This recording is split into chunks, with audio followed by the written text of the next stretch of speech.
నమస్తే మిత్రులారా, నేను మీ శ్రీనివాస్ చౌహాన్ అడ్వకేట్.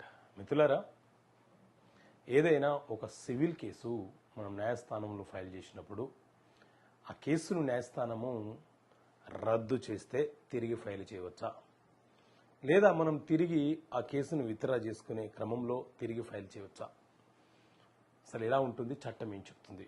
సో మిత్రులారా, మన దేశంలో సివిల్ ప్రొసీజర్ కోడ్ ఈ సిపిసి అనే చట్టం అమలులో ఉన్నది. పూర్తిగా సివిల్ వివాదాలను పరిష్కరించడానికి ఈ సిపిసి అనే చట్టం ఉంది. అలాగే క్రిమినల్ అంశాలను పరిష్కారం చేయడానికి మన దేశంలో ఇప్పుడు 2023 నుంచి జూలై 1, 2024 నుంచి అమలులోకి వచ్చింది. 2023లో పార్లమెంట్లో ప్రవేశపెట్టారు కాబట్టి 23 చట్టం అని పిలుస్తున్నారు. అది బిఎన్ఎస్ఎస్ అనే చట్టము. సో క్రిమినల్ చర్యలన్నీ కూడా బిఎన్ఎస్ఎస్ చట్టం ప్రకారంగా న్యాయస్థానం విచారణ చేస్తే సివిల్ వివాదాలను సిపిసి సివిల్ ప్రొసీజర్ కోడ్ ప్రకారంగా విచారణ చేస్తూ ఉంటారు.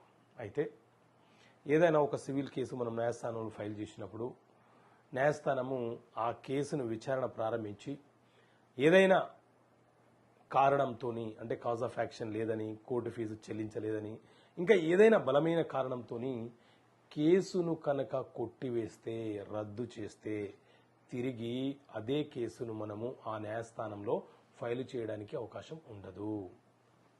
అదే సివిల్ కేసును మనం ఫైల్ చేశాము అనుకోండి, కొన్ని మిస్టేక్స్ వలనో లేకపోతే ఏదైనా ఒక డాక్యుమెంట్ లేకపోవడంలో ఆ రకంగా ఉన్న సందర్భంలో కేసును కనుక మనం ఉపసంహరణ విత్డ్రా చేసుకుంటే, లేదా కోర్టు ఆ కేసును రిటర్న్ చేస్తే తిరిగి మనకు ఆ తప్పులను సవరణ చేసి కావాల్సినటువంటి డాక్యుమెంట్లను ఇంక్లూడ్ చేసి ఫైల్ చేయమని చెప్పి ఒక 7 రోజుల సమయం కూడా ఇవ్వవచ్చు. ఆ సందర్భంలో మనము ఆ ఫైల్ని, ఆ కేసుని రీసబ్మిట్ చేయొచ్చు. కానీ ఒకవేళ రద్దు కనుక చేస్తే తిరిగి ఫైల్ చేయడానికి అవకాశం ఉండదు. అదేవిధంగా కొంతమంది ఏం చేస్తుంటారు, న్యాయస్థానంలో రాజీ చేసుకుంటారు. కేసు వేసిన వ్యక్తి, ఎవరి మీద అయితే కేసు వేసామో ఆ వ్యక్తులు ఇద్దరు వచ్చి కొన్ని షరతులతో రాజీ చేసుకుంటారు. రాజీ చేసుకున్న తర్వాత తిరిగి కేసు ఫైల్ చేస్తాను అని అంటే కుదరదు, చెల్లుబాటు కాదు. గుర్తుపెట్టుకోండి. ఓకే మిత్రులారా, థ్యాంక్ యూ. జై హింద్.